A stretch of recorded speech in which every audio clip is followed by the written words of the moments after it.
زبان مظلوم کربلا اگر محسوس نہ فرمائیں تو غریب کی مجلس میں تھوڑا تھوڑا سا آگے تشریف لائیں تاکہ ایک مجلس کا ماحول بن سکے، اسی کے مطابق گفتگو کی جا سکے۔ تھوڑا تھوڑا سا آگے تشریف لائیں۔ دوبارہ اپنے بائیں طرف بیٹھنے والوں کو اس سے بھی التماس کروں گا کہ آپ بھی تھوڑا تھوڑا سا آگے تشریف لائیں۔ بزرگوں سے معذرت کے ساتھ کہ آپ کو تکلیف دی، بلند صلوات کا دعا فرمائیں۔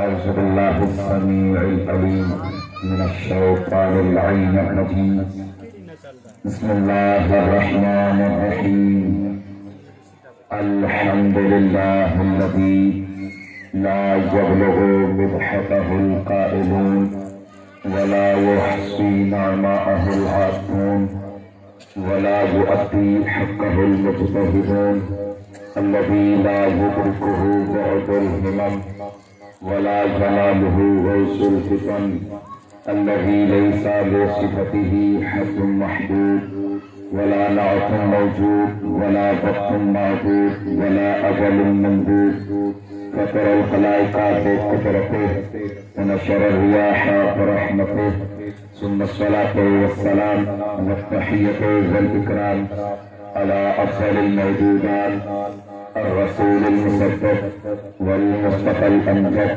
المحمود الأحمد أعني أبا القاسم محمد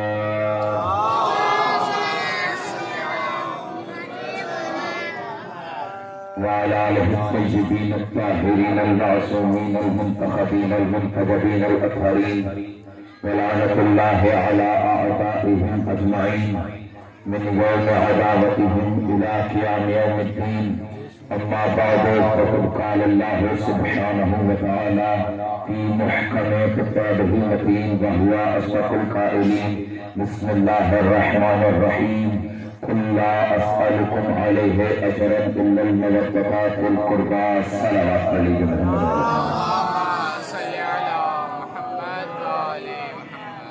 اذان محترم، صلوات کی آواز آپ کی ضرورت بولی تھی۔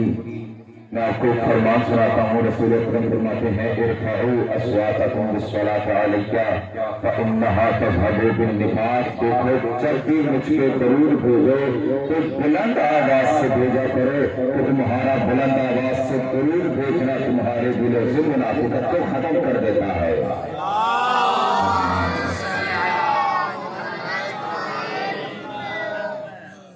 پروردگار عالم اپنی لاہور کتاب میں ارشاد فرما رہا ہے، قل لا اسألکم علیہ اجرا الا المودۃ فی القربى۔ اے میرا حبیب، ان لوگوں سے کہہ دو کہ میں تم سے اجر رسالت کچھ نہیں مانگتا سوائے میرے اقربا اہل بیت سے محبت کرو،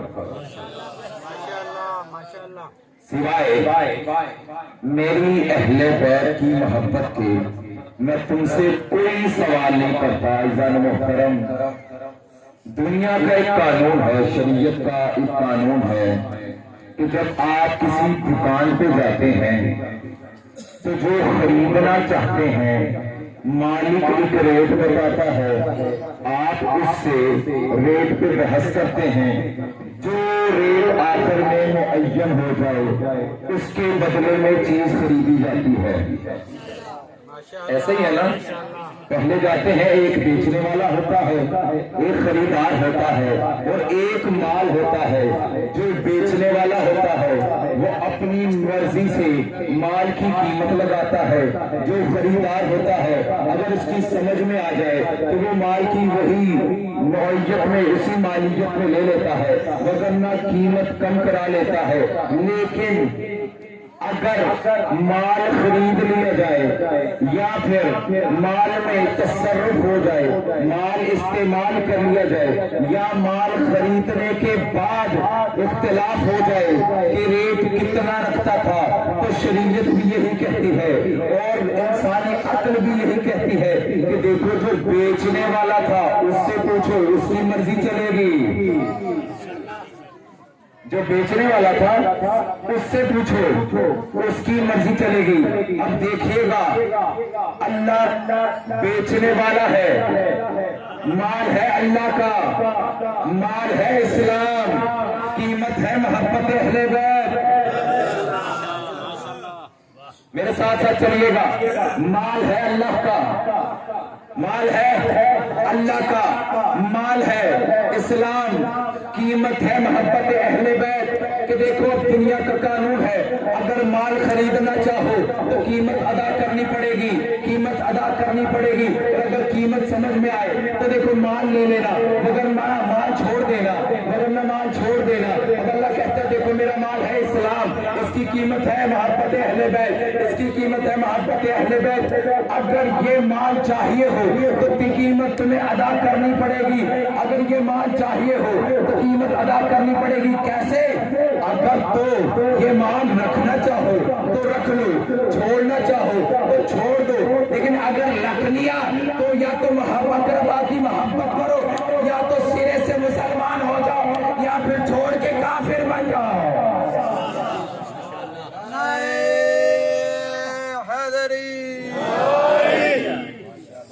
کہا دیکھو اقربا کی محبت ہے، اور یہ محبت کوئی عام محبت نہیں۔ دیکھیے عزیزان محترم، محبت کوئی عام شے نہیں ہے، محبت اللہ نے خود ان سے پہلے کی ہے، بعد میں ہم سے مانگی ہے۔ اللہ نے خود ان سے پہلے محبت کی ہے، ہم سے بعد میں کی ہے۔ وہ کیسے؟ کوئی پوچھے تو میں یہ جواب دوں گا۔ اللہ یہ فرماتا ہے انی ما خلقت سماء مبنیۃ ولا ارضا مدحیۃ ولا قمرا منیرا ولا شمسا نذیرا ولا فلک یدور ولا بحر یجری ولا فلک یسری الا فی محبت هؤلاء الخمسۃ الذین هم تحت الکساء۔ دیکھو نہ یہ میں نے زمین کا فرش بچھایا، نہ آسمان کا شانیانہ لگایا، نہ میں نے یہ سمندر بنایا، نہ میں نے یہ پانی بنایا، نہ اس میں چلتی ہوئی کشتیاں بنائی، نہ یہ میں نے چاند بنایا، نہ ستارے بنائے، نہ سیارے بنائے، مگر یہ کہ یہ ان کی محبت میں بنائے ہیں جو چادر کے نیچے جمع ہے، جو چادر کے نیچے جمع ہے۔ اب سوال یہ اٹھتا ہے پروردگارا محبت تو خود بھی کرتا ہے، ہم سے بھی مانگتا ہے، محبت تو بھی کرتا ہے، محبت ہم سے بھی مانگتا ہے، تو فرق کیا ہو، فرق کیا ہو؟ فرق ہونا چاہیے نا، وہ خالق ہے، ہم مخلوق ہے، ہم بھی محبت کریں، وہ بھی محبت کرے، تو فرق کیا ہوا محبت میں؟ عجب نہیں آواز آئے کہ دیکھو جب تم محبت کرتے ہو تو ان کے صدقے مانگنا شروع ہو جاتے ہو، جب ہم محبت کرتے ہیں ان کے صدقے بانٹنا شروع ہو جاتے ہیں۔ تکبیر، نعرہ رسالت، نعرہ حیدری۔ بڑے ڈھیلے ڈھیلے بیٹھے ہیں، لگتا ہے گفتگو سمجھ نہیں آ رہی، آواز نہیں آ رہی۔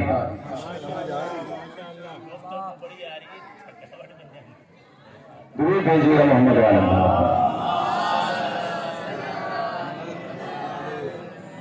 اللہ تعالیٰ نے کہا دیکھو پہلے ہم محبت کریں گے، بعد میں تمہیں حکم دیں گے۔ اچھا پروردگارا پہلے تو نے محبت کی، پھر ہمیں حکم دیا، اب محبت مانگی ہے، لیکن محبت کیسی مانگی ہے؟ توجہ ہے نا صاحبان؟ اللہ نے محبت مانگی کی، لیکن محبت دو طرح کی ہوتی ہے، یا محبت خالص ہوتی ہے یا ملاوٹ شدہ ہوتی ہے۔ توجہ ہے ساتھ؟ یا محبت خالص ہوتی ہے یا ملاوٹ شدہ ہوتی ہے۔ ملاوٹ شدہ میں عناصر پائے جاتے ہیں، کبھی غرض شامل ہوتی ہے، کبھی ہوس شامل ہوتی ہے، کبھی انسان کسی غرض کے تحت محبت کرتا ہے، کبھی غرض کے تحت، کبھی ہوس کے تحت۔ یہ دو عناصر ہیں ملاوٹ شدہ محبت کے، لیکن جو خالص محبت ہوتی ہے اس میں کوئی عنصر نہیں پایا جاتا، صرف یا محبوب دیکھا جاتا ہے یا اس کی صفات دیکھی جاتی ہے۔ کوئی غرض نہیں پائی جاتی۔ اب دو طرح کی محبتیں ہو گئی۔ اللہ نے یقیناً اہل بیت کے لیے وہ محبت مانگی ہے جو بے غرض ہو، جو بے ہوس ہو، جو خالص ہو، جو ملاوٹ شدہ نہ ہو۔ کیوں؟ کیونکہ جب محبت میں ملاوٹ آ جائے تو اس کی بھی مثال دے دیتا ہوں، جب محبت خالص ہو اس کی بھی مثال دے دیتا ہوں کہ جب محبت میں ملاوٹ آئے تو اس ملاوٹ شدہ محبت کے نتیجے میں تاج محل بنتا ہے، اور جب محبت خالص ہو تو اللہ کا گھر کعبہ بنتا ہے۔ جب محبت بے غرض ہو، بے ہوس ہو تو اللہ کا گھر بنتا ہے۔ جب محبت باغرض ہو، باہوس ہو تو تاج محل بنتا ہے۔ یہی تو وجہ ہے کہ جب تاج محل بنا تو صرف لوگوں میں کشش پیدا کر سکا، صرف کشش پیدا کر سکا، اپنے آگے جھکا نہیں سکا۔ اور جب محبت بے لوث ہو تو کعبہ بنتا ہے۔ اسی لیے اللہ نے کعبہ میں دو طرح کی چیزیں رکھ دی، ایک کشش رکھ دی، لوگ کھنچتے بھی ہیں، اور دوسری چیز یہ رکھی کعبے کو سجدہ بھی کرتے ہیں۔ اسی لیے تو اللہ نے اہل بیت کے لیے صرف ملاوٹ شدہ محبت نہیں مانگی، دیکھو خالص محبت مانگی ہے کہ دیکھو میرے اہل بیت سے، میرے رسول کے اہل بیت سے ملاوٹ شدہ محبت نہیں کرنا، ان سے خالص محبت کرنا۔ کیوں ان سے خالص محبت کرنا؟ جب ان سے خالص محبت کرو گے تو تیرا دل بھی ان کے ساتھ ہوگا، تیرا عمل بھی ان کے ساتھ ہوگا۔ اللہ نے قرآن میں کہا ہے قُلْ لَا أَسْأَلُكُمْ عَلَيْهِ أَجْرًا إِلَّا الْمَوَدَّةَ فِي الْقُرْبَىٰ۔ عزیزان محترم، کچھ علماء اس جملے کی تفسیر کرتے ہیں، کہتے ہیں اللہ نے محبت نہیں مودت مانگی ہے۔ فرق کرتے ہیں، اللہ نے محبت نہیں مودت مانگی ہے۔ محبت میں اور مودت میں کیا فرق ہے؟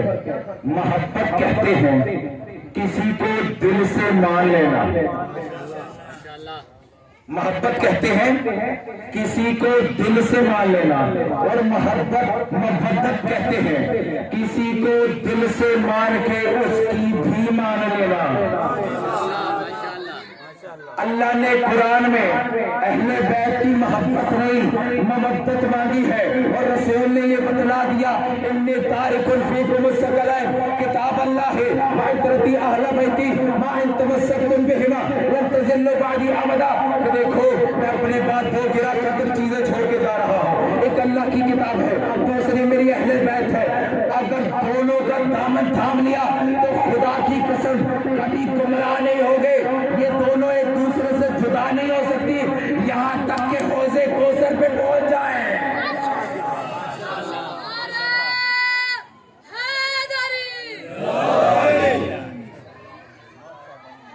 محبت نہیں مودت مانگی ہے۔ مودت کہتے ہیں محبت کے ساتھ ساتھ محبوب کی عادتیں بھی مان لینا، جو محبوب کہتا ہے اس کی بھی مان لینا۔ یہی تو وجہ ہے کہ رسول یہ فرماتے نظر آتے ہیں کہ دیکھو قرآن بھی چھوڑ رہا ہوں، اہل بیت بھی چھوڑ رہا ہوں، کہ دیکھو جب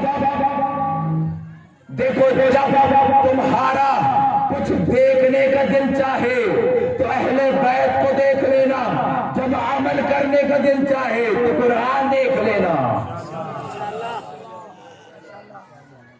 محبت نہیں مودت مانگی ہے۔ اور عزیزان محترم، آج ہم سے سوال ہوتا ہے کہ دیکھو یہ اتنا مجمع آتا ہے، اتنے جلوس سجتے ہیں، یہ اتنے لوگ جمع ہوتے ہیں، آخر اس کی وجہ کیا ہے؟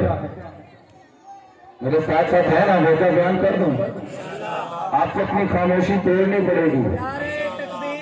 اللہ اکبر، نعرہ تکبیر، اللہ اکبر، نعرہ رسالت یا رسول اللہ، نعرہ رسالت یا رسول اللہ، نعرہ حیدری، نعرہ حیدری۔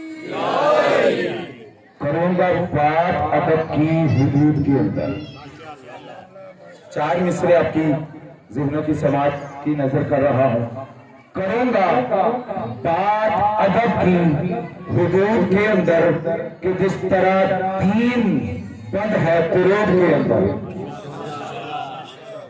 کروں گا بات ادب کی حدود کے اندر کہ جس طرح دین بند ہے درود کے اندر. اور علی کے نام کا نعرہ وہی لگاتا ہے حلال خون ہے جس کے وجود کے اندر.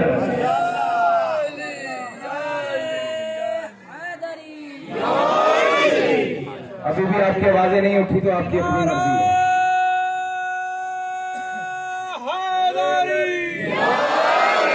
آپ سلامت ہیں.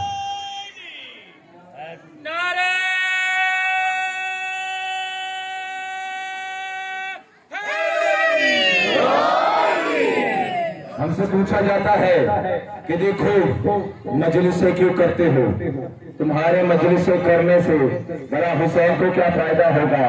ہم کہتے ہیں ہم حسین کے فائدے کے لیے تھوڑی مجلسیں کرتے ہیں, ہم تو اپنے فائدے کے لیے کرتے ہیں. ہم حسین کے فائدے کے لیے تھوڑی آتے ہیں, ہم تو اپنے فائدے کے لیے آتے ہیں. اور میں انہیں ایک واقعہ سنایا کرتا ہوں کہ دیکھو ایک واقعہ منسوب ہے کہ جب آگ جلائی گئی اور ابراہیم کو اس آگ کے اندر پھینکا گیا. خدا کی قسم پہلے بندے سے آخری بندے تک کی توجہ چاہوں گا کہ دیکھو جب ابراہیم کو آگ میں پھینکا گیا تو روایت کہتی ہے کہ آگ اتنی زیادہ تھی کہ دور دور تک آسمان پہ پرندے بھی پرواز نہیں کر رہے تھے. اس کے باوجود روایت کہتی ہے کہ ایک پرندہ تھا جس نے اپنی چونچ میں پانی کا قطرہ لیا اور جا کے آگ پہ پھینک دیا. اور پھر اس سے پرندوں نے مخاطب ہو کے کہا کہ دیکھو کیا وجہ ہے کہ اس آگ پہ پانی کو پھینک رہا ہے, تیرے ایک قطرے سے اتنی آگ تھوڑی بجنے والی ہے. تو وہ پرندہ کہنے لگا دیکھو میں بھی جانتا ہوں میرے پانی کے ایک قطرے سے یہ آگ تو نہیں بجھے گی, لیکن میں نے پانی کا ایک قطرہ گرا کے اللہ کو اپنا گواہ بنایا ہے کہ پروردگارا گواہ رہنا میرا تعلق ابراہیم کے ساتھ ہے, نمرود کے ساتھ نہیں ہے. تو میں یہی تو کہتا ہوں ہم حسین کی مجالس سجا کے حسین کے ذکر میں آ کے اللہ کو گواہ بناتے ہیں. پروردگارا گواہ رہنا ہمارا تعلق حسین کے ساتھ ہے, یزید کے مل کے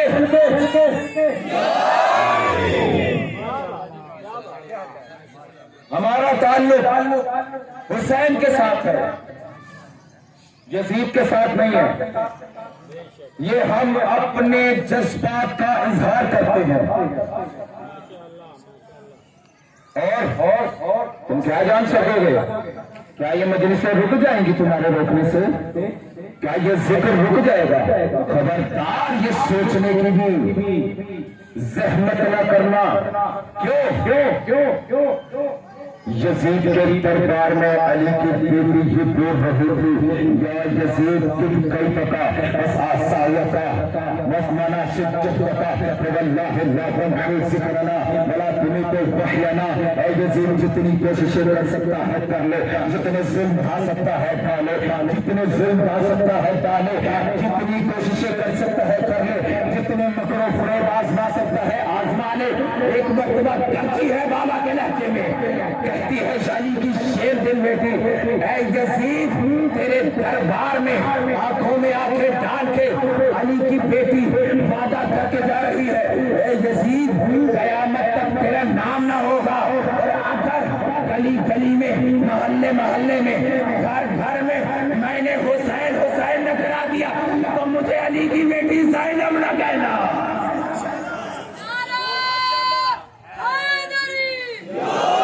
ارے اتنا بنا نعرہ اتنے بڑے نعرہ اتنے زیادہ مجمع میں اتنا ڈھیلا نعرہ نہیں لگایا کرو. کرجی ہے بابا کے لہجے میں, اے یزید لا تمحو ذکرنا ولا تمیت تحیانا، اے یزید قیامت تک ہمارا ذکر بھی رہے گا، ہماری بدی بھی رہے گی۔ تو کیا بند کرا سکے گا؟ میں کہا کرتا ہوں جب تیرا باپ یزید نہیں کرا سکا تو اس کی اولاد کو بھونکے کیسے بند کرا دے گا؟ جب یزید جیسی طاقت ذکر حسین، میں کہتا ہوں ہمارا چھوڑو، دو علی کی بیٹی کو جس نے حسین کے قاتل کے گھر میں حسین حسین کرا دیا، جس نے اپنے بھیا کے قاتل کے گھر میں دربار میں حسین حسین کرا دیا، اور یہ جلوس، یہ ماتم دار، یہ ہم اس لیے جمع ہوتے ہیں تاکہ حسین کو یہ اپنی صدا سنا سکیں، یا حسین آپ نے کربلا کے میدان میں ایک استغاثہ بلند کیا تھا، کیا بلند کیا تھا؟ ہل من ناصر ینصرنا، ہے کوئی جو مجھ حسین کی مدد کر سکے؟ آپ نے 61 ہجری میں یہ استغاثہ بلند کیا تھا، لیکن 1400 ہجری میں بھی آج آپ کے عزادار میدان میں جمع ہو کے آپ کے اس فرمان کے مطابق لبیک کہتے ہوئے حاضر ہوتے ہیں کہ مولا آپ نے اس میدان میں ہمیں بلایا تھا، ہم اس میدان میں کہتے ہیں لبیک یا حسین، حسین کی حسین کی سزا پہ لبیک کہتے ہوئے دونوں ہاتھوں کو اٹھا کے اپنی کل آواز کے ساتھ پورے جوش کے ساتھ لبیک یا حسین، لبیک یا حسین،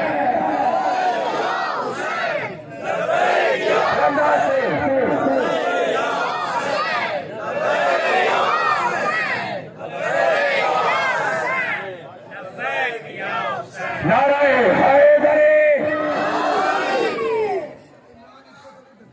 یہ لبیک لبیک کے جو نعرے ہیں یہ اصل میں یزید کی منہ پہ تماچے ہیں۔ یزید کہتا رہا کہ دیکھ زینب، اللہ نے تیرے بھائی کے ساتھ کیا کیا۔ یزید کیا کہتا ہے؟ زینب دیکھ اللہ نے تیرے بھائی کے ساتھ کیا کیا۔ زینب بھرے دربار میں کہتی رہی ما رأیت الا جمیلا، اے یزید میں نے اللہ سے اچھائی کے سوا کچھ نہیں دیکھا۔ ما رأیت الا جمیلا، میں نے اللہ سے اچھائی کے سوا کچھ نہیں دیکھا۔ وہ اچھائی کیا تھی؟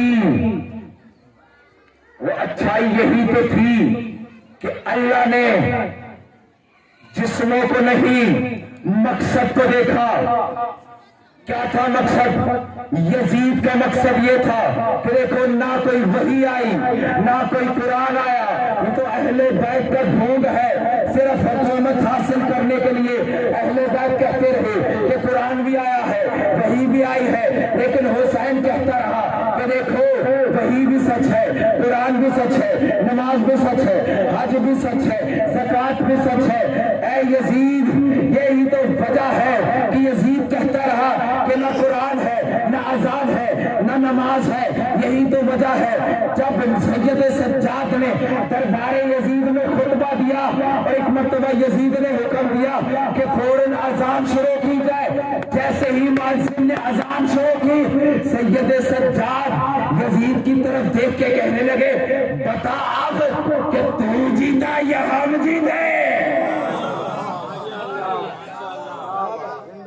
تو کہتا رہا کہ اذان نہیں ہے، اذان اللہ کی طرف سے نہیں ہے، نہ اللہ کی طرف سے کوئی وحی آئی۔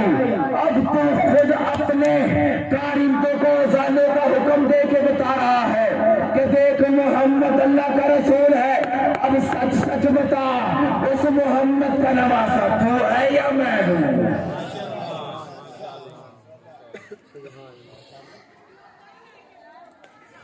عزادارو، ختم ہو گئی مجلس، تم نے سن لیا جملہ۔ حسین آ گئے میدان میں اور آ کے کہا حل من ناصر ینصرنا، ہے کوئی جو زہرا کے غریب لال کی مدد کرے؟ تمہاری ہائے کی صدا نکلی ہے نا.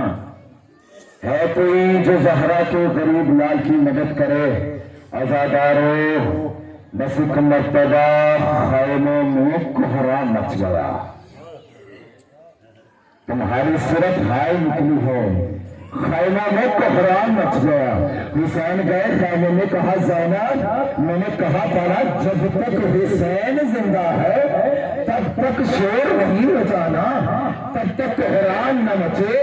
زینب یہ کوہرام کس بات کا ہے؟ کہا آ بھیا آپ نے کہا تھا ہم آپ کے کہنے پہ خاموش تھے بھیا، لیکن جب کا آپ نے اپنے غربت کا نعرہ بلند کیا ہے علی اصغر نے اپنے آپ کو جھولے سے گرا دیا.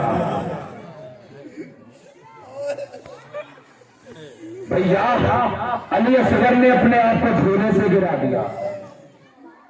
حسین کہنے لگے دیکھو میرا لال لے آؤ، شاید میں اپنے بچے کی پیاس بجھا سکوں. عزادارو ایک مرتبہ اپنے 6 ماہ کے علی اصغر کو ہاتھوں پہ لیا، آئے ہیں میدان کربلا میں. عزادارو جانتے ہو نا مالی پھول کی کس طرح حفاظت کرتا ہے، مالی پھول کی کس طرح حفاظت کرتا ہے. حسین نے اپنے پھول کی کربلا میں اس طرح حفاظت کی کہ چلتی ہوئی دھوپ سے بچانے کے لیے اپنی ابا کا دامن رکھ دیا. اس چلتی ہوئی دھوپ سے بچانے کے لیے اپنی ابا کا دامن رکھ دیا، اپنی ابا کا دامن رکھ دیا. فوجے اشکیا سمجھی اب کچھ نہیں بچا تو حسین اپنی جان بچانے کے لیے قرآن کا واسطہ لے آیا. حسین اپنی جان بچانے کے لیے قرآن کا واسطہ لے آیا. عزادار ایک مرتبہ زہرا کے لال پہنچا ہے میدان کربلا میں، ابا کا دامن ہٹایا اور وہ اٹھا کے کہنے لگا کہ دیکھو اگر تمہارا کوئی قصور وار ہے تو وہ ہے حسین. اس بچے نے تو تمہارا قصور کچھ نہیں کیا نا، اگر مجھ پہ رحم نہیں کرتے اس 6 ماہ کے بچے پہ تو رحم کرو. اگر ہو سکے تو ایک گھونٹ پانی دے دو، شاید میرا علی اصغر بچ جائے. اجرکم اللہ. عزادارو شاید میرا علی اصغر بچ جائے، شاید میرا علی اصغر بچ جائے. عزادارو پانی نہ دیا گیا. ادھر حسین نے اصغر کو میدان کربلا پہ رکھ دیا، یہ کہتے ہوئے رکھا شاید تم سمجھ رہے ہو کہ بچے کے کہنے پہ مانگ رہا ہے اور پینا خود چاہتا ہے. میں اصغر کو زمین پہ لٹاتا ہوں، کوئی بندہ آئے اور اپنے ہاتھوں سے اصغر کو پانی پلا دے، لیکن پھر بھی پانی نہ پلایا گیا. ایک مرتبہ زہرا کے لال نے اصغر کو بلند کیا اور کہا اصغر اب خود ذرا اتنے اپنی پیاس کا اعلان کر. عزادارو ایک مرتبہ روایت کہتی ہے اصغر نے اپنے سوکھی ہوئی زبان اپنے لبوں پہ پھیرے، اس طرح پھیرے کہ جس طرح مچھلی پانی سے باہر اپنے خشک ہونٹوں پہ زبان.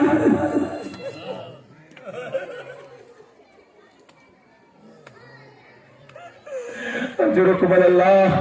عزادارو سنو گے ایک مرتبہ حسین نے کہا اصغر تو خود اپنی پیاس کا اظہار کر. اصغر نے جب زبان ہونٹوں پہ پھیری نا تو یہ منظر فوج اشکیا سے بھی برداشت نہیں ہوا. فوج اشکیا بھی منہ پھیر پھیر کے رونے لگے. جب یہ منظر دیکھا تو میرے ساتھ کہنے لگا اینا اینا ہرملا یا ہرملا. ایک تا کلام حسین ہرملا کہا ہے، اے ہرملا حسین کا اب کلام قطع کر دے. عزادارو ہرملا صفوں کو چیرتا چیرتا آیا.